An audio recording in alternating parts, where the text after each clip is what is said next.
പുതിയൊരു വീഡിയോയിലേക്ക് എല്ലാവർക്കും സ്വാഗതം. അങ്ങനെ ജലജയാണെങ്കിൽ ആദർശിൻ്റെയും നയനയുടെയും ആ ഡിന്നർ കൊളാക്കാൻ വേണ്ടിയിട്ട് എല്ലാവരോടും ചെന്ന് പറയുകയാണ്. അപ്പോൾ എല്ലാവരും ഒന്ന് പെട്ടെന്ന് റെഡിയാവ്. അപ്പോൾ ഇങ്ങനെ ആദർശ് നമുക്കെല്ലാം വേണ്ടിയിട്ട് ഡിന്നർ അറേഞ്ച് ചെയ്തിട്ടുണ്ട് എന്നൊക്കെ പറയണം. അപ്പോൾ മുത്തശ്ശി ചോദിക്കുന്നുണ്ടായിരുന്നു എങ്ങനെ, എന്നിട്ട് അതിനെക്കുറിച്ചൊന്നും ആദർശ് മോൻ ഇതുവരെ പറഞ്ഞില്ലല്ലോ എന്ന് പറയും. അപ്പോൾ ദേവയാനിയും പറയുന്നുണ്ടായിരുന്നു എങ്ങനെ അതന്നെ എന്നോടും പറഞ്ഞിട്ടില്ല എന്ന് പറയും. അല്ലെങ്കിൽ ഏട്ടത്തിനോട് പറഞ്ഞിട്ടാണോ ഇപ്പോൾ ഇങ്ങനെ അവൻ ഓരോന്ന് ചെയ്യുന്നത്? അവർ ഭാര്യയും ഭർത്താവും കൂടെയൊക്കെ അങ്ങ് തീരുമാനിക്കും, നമ്മൾ അതിന് കൂടെ ചെല്ലുക എന്നല്ലാതെ എന്നൊക്കെ പറഞ്ഞിട്ട് പറയാണ് കേട്ടോ. അപ്പോൾ എന്തായാലും ഇങ്ങനെ എന്നാലും ആദർശ് മോൻ അങ്ങനെ പറഞ്ഞിട്ടില്ലല്ലോ, ഇങ്ങനെ പുറത്തുനിന്ന് ഇങ്ങനെ ഫുഡ് എപ്പോഴും കഴിക്കുന്നതൊന്നും നല്ലതല്ലല്ലോ എന്നുള്ള രീതിയിലൊക്കെ മുത്തശ്ശിയാണെങ്കിലും സംസാരിക്കുന്നുണ്ടായിരുന്നു. അപ്പോൾ എന്തായാലും ഇങ്ങനെ മോന് തീരുമാനിച്ചല്ലേ, അപ്പോൾ എന്തായാലും കുറച്ചൊക്കെ അതിൻ്റെ കൂടെ നിൽക്കണ്ടേ. ഇങ്ങനെ നൈനമോളാണെങ്കിൽ ഇങ്ങനെ പുറത്തുനിന്ന് ഫുഡ് കഴിക്കാൻ ആഗ്രഹിക്കുന്ന കൂട്ടത്തിലൊന്നല്ല. അപ്പോൾ എന്തായാലും ഇത് ആദർശ് തീരുമാനിച്ചു തന്നെയായിരിക്കും. അപ്പോൾ ഇടയ്ക്ക് അവർ രാത്രിയിൽ പോയത് ചിലപ്പോൾ അങ്ങനെ പുറത്തുനിന്ന് ഫുഡ് കഴിക്കാനൊക്കെ ആവും. അപ്പോൾ ഇനി അതിൻ്റെ പേരിൽ ഒരു ഇതൊന്നും വേണ്ട, കുറച്ചൊക്കെ നമ്മളും അതിന് നിന്ന് കൊടുക്കണം എന്നൊക്കെ പറയുകയാണ് കേട്ടോ. അപ്പോൾ എന്തായാലും ജലജ പറയുന്നുണ്ടായിരുന്നു എന്തായാലും നാച്ചുറൽ ഫുഡ് കിട്ടുന്ന ഒരു ഹോട്ടലിലേക്കാണ് കൊണ്ടുപോകുന്നത്, അവിടെയാണ് എല്ലാം അറേഞ്ച് ചെയ്തിരിക്കുന്നത്, അതുകൊണ്ട് ഫുഡിൻ്റെ കാര്യത്തിലൊന്നും സംശയമൊന്നും വേണ്ട എന്ന് പറയുന്നുണ്ട്. പിന്നീട് മുത്തശ്ശിയാണെങ്കിലും പറയും ഏതോ വലിയ രോഗം വന്നപ്പോഴും ഇങ്ങനെ ആണും പെണ്ണും ഒക്കെ മാറുന്നാണ് വിചാരിച്ചത്, പക്ഷേ അങ്ങനെയല്ലല്ലോ. അത് കഴിഞ്ഞ ശേഷം ഇപ്പോഴും മാളിലൊക്കെ ചെന്ന് നോക്കിയാൽ അവിടെ ഈച്ച പൊതിയുന്ന പോലല്ലേ നമ്മൾ പെണ്ണുങ്ങൾ ഇങ്ങനെ അധികാരം സ്ഥാപിച്ചെടുത്തത് എന്നൊക്കെ പറയണം. അപ്പോൾ എന്തായാലും ഇനിയിപ്പോൾ അതിൻ്റെ പേരിലൊരു പ്രശ്നമൊന്നും വേണ്ട എന്നൊക്കെ പറഞ്ഞിട്ട് മുത്തശ്ശി ദേവയാനീനെ ഒന്ന് തണുപ്പിക്കാനായിട്ട് നിൽക്കുന്നുണ്ട്. പിന്നീട് എന്തായാലും ജലജ എല്ലാവരോടും പെട്ടെന്ന് റെഡിയാവാൻ പറയേ, അച്ഛനോടൊന്ന് പറഞ്ഞേക്കെന്ന് പറഞ്ഞിട്ട് അവിടെ നിന്ന് അങ്ങ് പോകുന്നുണ്ട്. ആ സമയത്താണ് മുത്തശ്ശി ദേവയാനീനോട് ഇത് പറയുന്നത്. പിന്നീട് ജലജ നേരെ ചെല്ലുന്നത് അടുക്കളയിലേക്കാണ്. അപ്പോൾ ജാനകി അവിടെ പച്ചക്കറി എന്തോ അരിഞ്ഞുകൊണ്ടിരിക്കുകയോ, അപ്പോൾ നീ എന്താ കാണിക്കുന്നതെന്ന് ഇങ്ങനെ ചോദിക്കൂ. അപ്പോൾ രാത്രി ഫുഡ് ഉണ്ടാക്കണ്ടേ, അതിനുള്ള ഒരുക്കാണെന്ന് പറയൂ. അപ്പോഴാണ് ജലജ പറയുന്നത് ആദർശ് നമുക്ക് വേണ്ടിയിട്ട് ഇങ്ങനെ ഡിന്നർ അറേഞ്ച് ചെയ്തിട്ടുണ്ട്, ഇന്ന് എല്ലാവർക്കും ഇങ്ങനെ ഭക്ഷണം പുറത്തുനിന്നാണെന്ന് പറയും. എന്നിട്ട് അതിനെക്കുറിച്ചൊന്നും ആദർശ് പറഞ്ഞില്ലല്ലോ എന്ന് പറയും. ഇങ്ങനെ വീട്ടിൽ ഫുഡ് ഉണ്ടാക്കുന്ന സമയത്ത് ആദർശിന് പുറത്ത് പോയി കഴിക്കുന്ന ശീലമൊന്നും ഇല്ലല്ലോ എന്ന് പറയും. അപ്പോൾ കല്യാണം കഴിഞ്ഞ ശേഷം അവൻ്റെ നല്ല സ്വഭാവമൊക്കെ മാറിക്കൊണ്ടിരിക്കുകയല്ലേ. അപ്പോൾ എന്തായാലും ഇന്ന് എല്ലാവർക്കും ഭക്ഷണം പുറത്തുനിന്നാണ്. അപ്പോൾ നയന എന്തോ ഡിസൈൻ വരച്ച് ഇപ്പോൾ കോടികളുടെ ബിസിനസ്സൊക്കെ അല്ലേ നമുക്ക് കിട്ടിക്കൊണ്ടിരിക്കുന്നത്, അപ്പോൾ അതിൻ്റെ ചിലവായിരിക്കും എന്നൊക്കെ പറയുന്നുണ്ട് കേട്ടോ. അപ്പോൾ എന്തായാലും വേഗം ഒരുങ്ങിക്കോ അച്ഛനോട് പറഞ്ഞിട്ട് എന്ന് പറഞ്ഞിട്ട് ജലജ അവിടെ നിന്ന് പോരുന്നുണ്ട്. എന്നിട്ട് മനസ്സിൽ ഓർക്കുകയും ചെയ്യുന്നുണ്ടായിരുന്നു കേട്ടോ, രണ്ടുപേരുടെയും ഡിന്നർ ഇന്ന് ഞാൻ കൊളാക്കി കൊടുത്തല്ലോ എന്നുള്ളൊരു സന്തോഷമുണ്ട്. പിന്നെ നേരെ റൂമിലേക്ക് ചെന്നിട്ട് അഭിനോടാണ് കേട്ടോ ഈ കാര്യങ്ങളെല്ലാം പറയുന്നത്. ഇനിയിപ്പോൾ അതിൻ്റെ പേരിലാവും അങ്ങനെ നവ്യ വഴക്കൂടാൻ വരുന്നത്, അവളെ ഡിന്നറിന് കൊണ്ടുപോയില്ലാന്ന്. പോയി പണി നോക്കാൻ പറയുക, അല്ലെങ്കിലും അവൾക്ക് ഇങ്ങനെ വലിയ ഹോട്ടലിലൊന്നും കയറി ഫുഡ് കഴിക്കാനുള്ള ഇതൊന്നുമില്ല, യോഗ്യതയൊന്നുമില്ല എന്നൊക്കെ പറഞ്ഞുകൊണ്ട് ജലജയാണെങ്കിലും അഭിനോട് പറയുന്നുണ്ടായിരുന്നു കേട്ടോ. പിന്നീട് നവ്യയ്ക്ക് മരുന്ന് കൊടുത്തിട്ട് ഇങ്ങനെ ഒരു ഇതുമില്ലല്ലോ, അപ്പോൾ അതിനെക്കുറിച്ചും സംസാരിക്കുന്നുണ്ടായിരുന്നു. അപ്പോൾ എന്തായാലും രണ്ടുപേരും തമ്മിൽ ഇങ്ങനെ ഫുഡ് കഴിക്കാൻ പോകുന്നതാണ് ഇപ്പോൾ കോളാക്കി കയ്യിൽ കൊടുത്തിട്ടുള്ളത്. അപ്പോൾ ഇന്ന് എന്തായാലും ഏട്ടത്തിനെ ചൊടിപ്പിക്കാൻ എന്തെങ്കിലുമൊക്കെ കാര്യങ്ങൾ എനിക്ക് കിട്ടും, അപ്പോൾ നോക്കാമെന്നൊക്കെ പറയുന്നുണ്ട്. അപ്പോൾ അതിൻ്റെ ഇടയിൽ എന്തായാലും ചിലപ്പോൾ ഡിന്നർ കൊളാവും. നവ്യയ്ക്ക് വയറുവേദന വന്നാൽ എന്തായാലും അത് കൊളാവുമല്ലോ, അപ്പോൾ എന്തായാലും പോകാനും പറ്റില്ല എന്നൊക്കെ പറഞ്ഞ് അങ്ങ് പോകുന്നുണ്ട് ജലജയാണെങ്കിലും.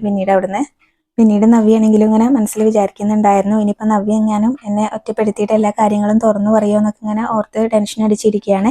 അതിനുശേഷം മുത്തശ്ശനും മുത്തശ്ശിയൊക്കെ പോകാനായിട്ട് റെഡി ആയിട്ട് വന്നിട്ടുണ്ടാവും. അപ്പോൾ നിങ്ങൾ ഇത്ര പെട്ടെന്ന് റെഡിയായോ എന്നൊക്കെ വന്നിട്ട് ജലജ ചോദിക്കുകയാണ്. അപ്പോൾ എൻ്റെ കൊച്ചുമോനെ എന്നെ ഡിന്നറിന് ക്ഷണിച്ചാൽ പിന്നെ പെട്ടെന്ന് റെഡി ആവണ്ടേ എന്നൊക്കെ അങ്ങനെ പറയുകയും ചെയ്യുന്നുണ്ടായിരുന്നു മുത്തശ്ശൻ. അപ്പോൾ കനക അവിടേക്ക് വരും. അപ്പോൾ കനക റെഡി ആയിട്ടൊന്നുമില്ലല്ലോ. അപ്പോൾ മുത്തശ്ശി ചോദിക്കുന്നുണ്ടായിരുന്നു കനക നീ എന്താ റെഡി ആവാത്തതെന്ന്. അപ്പോൾ എങ്ങോട്ടാണെന്ന് ഇങ്ങനെ ചോദിക്കുന്ന സമയത്താണ് കേട്ടോ ഇങ്ങനെ ഡിന്നറിന് കൊണ്ടുപോകുന്ന കാര്യമൊക്കെ പറയുന്നത്. അപ്പോൾ തന്നെ ജലജയ്ക്ക് ഇങ്ങനെ ഒരു സംശയം, ജലജയ്ക്കല്ല കനകയ്ക്ക് ഒരു സംശയമുണ്ട്. അതിന് നൈനമോളും ആദർശം ഒറ്റയ്ക്ക് പോകാമെന്നാണല്ലോ പറഞ്ഞത്, പിന്നെ എന്തിനാ എല്ലാവരും എന്നുള്ള ഒരു സംശയം ഉണ്ടായിരുന്നു കേട്ടോ. അപ്പോൾ എന്തായാലും ജലജയാണെങ്കിലും ഇങ്ങനെ പറയുന്നുണ്ട് വലിയ ഹോട്ടലിലേക്കാണ് പോകുന്നത്, അപ്പോൾ ഇടയ്ക്ക് ഇങ്ങനെ വലിയ ഹോട്ടലിലൊക്കെ പോയി ഭക്ഷണമൊക്കെ കഴിക്കേണ്ടി വരും, അവിടുത്തെ രീതികളൊക്കെ ഒന്ന് അറിഞ്ഞിരിക്കേണ്ടേ എന്നൊക്കെ പറഞ്ഞ് ഇങ്ങനെ കനകേനെ കൊച്ചാക്കിക്കൊണ്ട് സംസാരിക്കുകയാണ് കേട്ടോ. അപ്പോൾ മുത്തശ്ശനാണെങ്കിലും ജലജേനെ വഴക്ക് പറയുന്നുണ്ടായിരുന്നു. അപ്പം നിന്നോട് ഞാൻ പലതവണ പറഞ്ഞിട്ടുണ്ട് ഇങ്ങനത്തെ ഒരു സംസാരം വേണ്ട എന്നുള്ളത്, അപ്പം നിന്നേക്കാളും കൂടുതൽ ഇപ്പോൾ കനകയ്ക്കാണ് ഞങ്ങളുടെ കൂടെ വരാനുള്ള അർഹത എന്നൊക്കെ പറഞ്ഞിട്ട് ജലജേനെ അങ്ങ് വഴക്ക് പറയുന്നുണ്ട് മുത്തശ്ശനാണെങ്കിലും. പിന്നീട് വീണ്ടും ഇങ്ങനെ കനക ചോദിക്കുന്നുണ്ടായിരുന്നു ആദർശ് മോൻ എല്ലാവരോടും റെഡി ആയിട്ട് നിൽക്കാൻ പറഞ്ഞു എന്നൊക്കെ ചോദിക്കുന്നുണ്ട്. അപ്പോൾ ആദർശ് മോൻ്റെ അമ്മയെന്നൊക്കെ ചോദിക്കുന്നുണ്ട്. അപ്പോൾ ആ സമയത്ത് ജലജ പറയുന്നുണ്ട് ഏട്ടത്തി ഇപ്പോൾ റെഡി ആയിട്ട് വരും, എല്ലാവരോടും ഇങ്ങനെ റെഡി ആയിട്ട് നിൽക്കാൻ പറഞ്ഞുകൊണ്ടാണല്ലോ എല്ലാവരും റെഡി ആയിട്ട് നിൽക്കുന്നതെന്നൊക്കെ പറയുന്നുണ്ടായിരുന്നു കേട്ടോ. അപ്പോൾ എന്തായാലും നീ പോയി പെട്ടെന്ന് റെഡി ആയിട്ട് വാ എന്ന് പറയും കനകേനോട്. അപ്പോൾ കനകയാണെങ്കിലും ഇങ്ങനെ ഇനിയിപ്പോൾ ജലജ ഞാൻ ഇത് ഇങ്ങനെ എന്തെങ്കിലും പരിപാടി ഒപ്പിച്ചാന്നുള്ളൊരു സംശയമൊക്കെ ഉണ്ടായിരുന്നു. എന്തായാലും പിന്നീട് ഞാൻ ഇപ്പോൾ റെഡി ആയിട്ട് വരാമെന്ന് പറഞ്ഞിട്ട് അവിടെ നിന്ന് അങ്ങ് പോകും കേട്ടോ സംശയത്തോടു കൂടി. പിന്നീട് കനക നേരെ ചെല്ലുന്നത് ഇങ്ങനെ നവ്യയുടെ അടുത്തേക്കാണ് കേട്ടോ. നവ്യയുടെ അടുത്ത് ചെന്നിട്ട് ഇങ്ങനെ നീയും നയനമോളും ഇങ്ങനെ ഒരുമിച്ച് നിൽക്കണം, അതാണ് വേണ്ടതെന്നൊക്കെ പറയുന്നുണ്ട്. അപ്പോൾ ജലജയാണല്ലോ അവിടെ ഓരോ പ്രശ്നങ്ങൾ ഉണ്ടാക്കുന്നത്. അപ്പോൾ നിങ്ങളെ രണ്ടുപേരെയും പുറത്താക്കാൻ വേണ്ടിയിട്ടാണ് ആ ജലജ എന്ന് പറയുന്നവൾ നോക്കുന്നത്. അതുപോലെ തന്നെ അബിക്ക് ഇങ്ങനെ മോള് പറയുന്ന പോലെ മോളോട് സ്നേഹം ഉണ്ടെന്നൊന്നും എനിക്ക് തോന്നിയിട്ടില്ല. അപ്പോൾ നയനമോള് കൂടെ തന്നെ നിൽക്കണം എന്നൊക്കെ പറയുന്നുണ്ടായിരുന്നു. നയനമോളെ ശരിക്കും നീ ഒരു അമ്മയാണ് ആവേണ്ടത്, പക്ഷെ ഇപ്പൊ തിരിച്ചാണല്ലോ കാര്യങ്ങൾ, മോളല്ലേ ഇപ്പൊ നിന്നെ നോക്കുന്നതെന്നൊക്കെ പറയുന്നുണ്ട്. അപ്പോൾ നവ്യാണെങ്കിലും പറയും എനിക്കത് മനസ്സിലാവുന്നുണ്ട് അമ്മ, ഇനി ഞാൻ കണ്ടറിഞ്ഞെല്ലാം ചെയ്തോളാന്ന് പറയും കേട്ടോ. പിന്നീട് ജലജയാണെങ്കിലും ഇങ്ങനെ അവരെങ്ങനെ കൊച്ചാക്കി സംസാരിച്ചൊന്നും നവ്യക്ക് ഇഷ്ടപ്പെട്ടിട്ടില്ല. അപ്പൊ കല്യാണത്തിന് മുന്നേ ഇങ്ങനെ പുറത്തു പോയി എപ്പോഴും ഭക്ഷണം കഴിക്കുന്ന ഒരാളായിരുന്നില്ലേ ഞാൻ, അതിന്റെ പേരിൽ ഇങ്ങനെ വീട്ടിൽ പ്രശ്നങ്ങളും ഉണ്ടായിട്ടുണ്ട്, എന്നിട്ട് ഇപ്പോൾ അവർ പറയുന്നത് കേട്ടില്ലേ എന്നൊക്കെ ഇങ്ങനെ കനകയോട് ഇങ്ങനെ സങ്കടം പറയുകയും ചെയ്യുന്നുണ്ടായിരുന്നു കേട്ടോ നവ്യ. അപ്പൊ ആ സമയത്ത് ജലജന്റെ സ്വഭാവങ്ങൾ കുറച്ചൊക്കെ കനകയ്ക്ക് മനസ്സിലായിട്ടുണ്ടല്ലോ. അപ്പൊ അതൊക്കെ ഇങ്ങനെ പറഞ്ഞ് നവ്യയ്ക്ക് മനസ്സിലാക്കി കൊടുക്കുക ചെയ്യുന്നുണ്ടായിരുന്നു. അപ്പോൾ നിങ്ങൾ രണ്ടുപേരും നയനയും നവ്യ ഒരുമിച്ച് നിൽക്കണം, എന്ത് വന്നാലും എന്നൊക്കെ ഇങ്ങനെ പറഞ്ഞ് ഉപദേശിച്ചിട്ടാണ് കേട്ടോ കനക അവിടുന്ന് പോകുന്നത്. പിന്നീട് അബി റൂമിലേക്ക് വരുന്ന സമയത്ത് ജലജ ചോദിക്കുന്നുണ്ട് എന്തായി മോനെന്ന്. അപ്പം നവിക്ക് എന്തെങ്കിലും പ്രശ്നം ഉണ്ടോയെന്ന് ചോദിക്കുന്നത്. അപ്പോൾ അവൾക്കൊരു കുഴപ്പമില്ല എന്ന് പറയുന്നുണ്ടായിരുന്നു. അമ്മയല്ലേ പറഞ്ഞത് ഇങ്ങനെ ഇത് നല്ല വീര്യം കൂടിയ മരുന്നാന്നുള്ളത്. അമ്മ എപ്പോഴും എന്നെയല്ലേ കളിയാക്കാറുള്ളത്, ഇപ്പോൾ ഇത് അമ്മയുടെ ഇതിൽ നടന്നതല്ലേ, എന്നിട്ട് ഇപ്പോൾ എന്തായി എന്നൊക്കെ ചോദിക്കുകയാണ്. നീ ഇങ്ങനെ കുറച്ചും കൂടി സമയം ചിലപ്പോൾ അവളുടെ വയറിന് ഇങ്ങനെ കുറച്ചും കൂടി പ്രതിരോധ ശേഷി ഉണ്ടാവും, എല്ലാവരുടെ ബോഡി ഒരുപോലെ ആയിരിക്കില്ലല്ലോ, അപ്പം അതുകൊണ്ടായിരിക്കും അന്ന് നമ്മൾ ജ്യൂസ് കൊടുത്തപ്പോൾ ഒന്നും സംഭവിക്കാതിരുന്നത്. എന്തായാലും ഇങ്ങനെ വളകാപ്പിന് മുന്നേ നമുക്ക് ഇങ്ങനെ കിട്ടിയ വലിയൊരു ചാൻസ് ആണത്, ഇത് മിസ്സായി പോയിട്ടുണ്ടെങ്കിൽ ഇനി പിന്നെ നമ്മൾ ചത്ത് കളഞ്ഞാൽ മതി എന്നൊക്കെ പറയുന്നുണ്ടായിരുന്നു. അപ്പോൾ ആ ഡോക്ടർ പറഞ്ഞത് അങ്ങനെ ഒരു 1.5 മണിക്കൂർ എടുക്കും എന്നുള്ളതൊക്കെ തന്നെയാണ് പറഞ്ഞിട്ടുണ്ടായിരുന്നതെന്ന് പറയാം കേട്ടോ. അപ്പോൾ കുറച്ചും കൂടി നീ കാത്തിരിക്കുന്നൊക്കെ പറയുകയൊക്കെ ചെയ്യുന്നുണ്ടായിരുന്നു. അപ്പോൾ എന്തായാലും വളകാപ്പിന് മുന്നേ എന്തായാലും അവളുടെ കുഞ്ഞ് നഷ്ടപ്പെടണം. ഇനിയിപ്പോൾ ആ കുഞ്ഞ് നഷ്ടപ്പെടാൻ കാരണം നീയാണെന്ന് അറിഞ്ഞാൽ ഇങ്ങനെ ബാക്കി എല്ലാവരും നിന്നോട് ക്ഷമിച്ചാലും ഒരിക്കലും അവൾ ക്ഷമിക്കാനൊന്നും പോണില്ല, അങ്ങനെ എന്തായാലും അവൾ നിന്റെ ജീവിതത്തിൽ നിന്ന് പുറത്താവും എന്നൊക്കെ പറയുകയൊക്കെ ചെയ്യുന്നുണ്ടായിരുന്നു.